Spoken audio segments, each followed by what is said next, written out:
শীতের এবার বিদায় নেওয়ার পালা। এবছর ইচ্ছা আছে ছাদে কিছু সবজি চাষ করার, যা হবে সম্পূর্ণ অর্গানিক পদ্ধতিতে। আর তার জন্য প্রয়োজন ভালো মাটির। এই ভিডিওতে তোমাদের সঙ্গে আমি শেয়ার করব আমার ছাদ বাগানের মাটি আমি কীরকমভাবে প্রস্তুত করি। মাটি এরকম হবে যা সব ধরনের গাছের জন্যই আদর্শ। একই পদ্ধতিতে মাটি তৈরি করে তোমরা ফল, ফুল, সবজি সব ধরনের গাছ চাষ করতে পারবে। নমস্কার বন্ধুরা, সঞ্জীব জার্নির অন্যতম একটি ব্লগে তোমাদের সকলকে জানাই স্বাগতম। ছাদ বাগানের মাটির জন্য আমি প্রধানত 3টে জিনিস ব্যবহার করে থাকি। প্রথমে লাগবে ভালো মাটি। ভালো মাটি বলতে আমি বেলে দোআঁশ মাটিকেই বোঝানোর চেষ্টা করছি। তোমাদের কাছে যে মাটিটি আছে সেটি যদি চ্যাটচ্যাটে আঠালো হয় তাহলে কিন্তু তাতে গাছ ভালো হবে না। আঠালো মাটিকে চাষযোগ্য করতে তাতে সমপরিমাণ বালি মিশিয়ে নিতে হবে। আমার কাছে যে মাটিটি রয়েছে সেটি আঠালো চ্যাটচ্যাটে না, তাই এখানে আমি আর বালি মেশাচ্ছি না। প্রথমে বালি চালার চালনি দিয়ে মাটিটাকে ভালো করে চেলে নিচ্ছি। এতে মাটির মধ্যে যদি কোনো নুড়ি বা পাথর থাকে তাহলে সেগুলো বেরিয়ে যাবে। এরকমভাবে মাটি চেলে নিলে মাটির সঙ্গে বাকি উপাদানগুলো মেশানো খুবই সহজ হয়ে যায়। মাটিগুলো চালা হয়ে গেলে বালতিতে করে ভরে রাখবো। বালতির প্রায় 40 ভাগ মাটি দিয়ে ভরবো, বাকি অংশ খালি রেখে দেবো। এটা কিন্তু পুরোটাই আন্দাজে, এর কোনো নির্দিষ্ট মাপ আমি রাখিনি। এরপর ওই একই বালতিতে 40 ভাগ ভরবো কোকোপিট। কোকোপিটের ব্রিক্সগুলো আমি আগেই অনলাইন থেকে আনিয়েছিলাম। অনলাইন থেকে আনানোর পর এগুলোকে ভিজিয়ে ভালো করে ধুয়ে তারপর রোদে শুকিয়ে নেওয়া হয়েছে। তোমাদের জন্য এই লিঙ্ক ডেসক্রিপশানে দিয়ে রাখবো, তোমরা চাইলে দেখে নিতে পারো। বালতির বাকি 20 ভাগ ভরবো ভার্মি কম্পোস্ট দিয়ে। এই ভার্মি কম্পোস্টও আমি কিন্তু আগেই অনলাইন থেকে আনিয়ে নিয়েছিলাম। তোমরা যদি চাও ভার্মি কম্পোস্টের পরিবর্তে কিচেন ওয়েস্ট কম্পোস্ট অথবা গোবর সারও ব্যবহার করতে পারো। আমি কিন্তু ছাদ বাগানের সব গাছই অর্গানিক পদ্ধতিতে করি, মানে এই গাছে আমি কোনো রকম কেমিক্যাল ফার্টিলাইজার ব্যবহার করি না। কীটনাশক হিসেবে আমি সাধারণত নিম অয়েল ব্যবহার করি এবং বিভিন্ন অর্গানিক পদ্ধতি অবলম্বন করার চেষ্টা করি। উদাহরণস্বরূপ তোমাদের একটা জিনিস দেখাতে চাই, একটু লক্ষ্য করলে দেখতে পারবে প্রত্যেকটা গাছের গোড়ার দিকে আমি চুন লাগিয়ে দিয়েছি। এটি হাওয়ার চুন। এই চুন লাগালে গাছে আর পিঁপড়েরা ওঠে না, ফলে মিলিবাগ লাগার সম্ভাবনা খুব কম থাকে। এরকমভাবে বালতি বালতি করে উপকরণগুলি ভরে রেখে দিলে মেশাতে খুব সুবিধা হয়।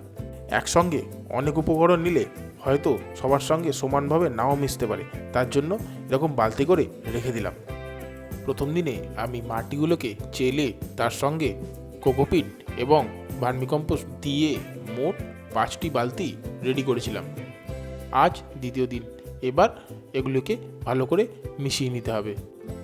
একটু ভালো করে লক্ষ্য করলে বুঝতে পারবে আমি কিন্তু সব মাটিগুলোকে এক জায়গায় ঢালছি না, আলাদা আলাদা করে একটু সরিয়ে সরিয়ে ঢালছি।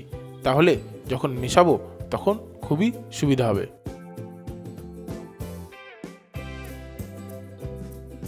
এই মাটিতে এবার মিলিয়ে নেব নিমখোল। আমি প্রায় 5 মুঠো মতন নিমখোল ব্যবহার করেছিলাম।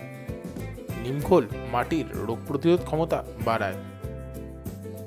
এবারে উপকরণগুলিকে ভালো করে মেশানোর পালা। যেহেতু আমি হাত দিয়ে উপকরণগুলিকে মেশাবো, তাই আগে থেকেই হাতে একটি গ্লাভস পরে নিয়েছিলাম। এই গ্লাভসটিও আমি আগে অনলাইন থেকে কিনেছি। এটি ছাদ বাগানের জন্য খুবই উপকারী।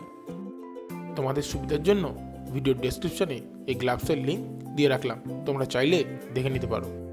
হাতে করে মেশালে উপকরণগুলি খুব ভালো মতন একে অপরের সাথে মিলে যায়, তার জন্যই হাতে করে মেশালাম। তোমরা চাইলে হাতের বদলে কর্নিকের ব্যবহার করতে পারো। মাটি মেশানোর পালা শেষ। এবার মাটিটাকে ভালো করে ছড়িয়ে কিছুদিন সূর্যের আলো খাইয়ে নেব। সূর্যের আলো লাগলে মাটিতে কিন্তু ছত্রাক নাশ হয়।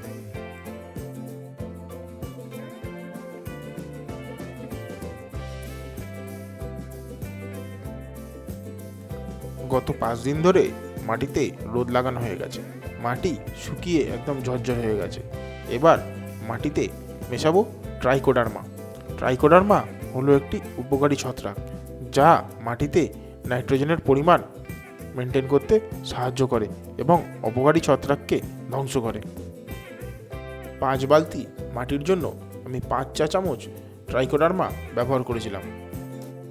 যেহেতু এটি একটি ছত্রাক, তাই খুব অল্প পরিমাণ মাটিতে মেশালেই এরা নিজেরাই ধীরে ধীরে বংশ বিস্তার করবে। ট্রাইকোডার্মা দেওয়ার পর মাটিটাকে আবার ভালো করে মিশিয়ে নিতে হবে।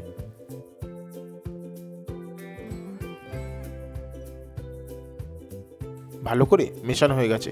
এবার এগুলোকে পটের মধ্যে ভরে নেব। সবজি চাষের জন্য আমি সাধারণত এরকম ফলের ক্রেটই ব্যবহার করি। এগুলো চলে অনেক দিন এবং লোকাল ফলওয়ালা বা সবজিওয়ালার থেকে খুবই সস্তায় কিনতে পাওয়া যায়। ট্রেডগুলি আমি ছাদে সাধারণত এরকম স্ট্যান্ডের উপর রাখি। এই স্ট্যান্ডটিও কিন্তু আমার নিজে হাতে বানানো, তার ভিডিও রয়েছে এই চ্যানেলে।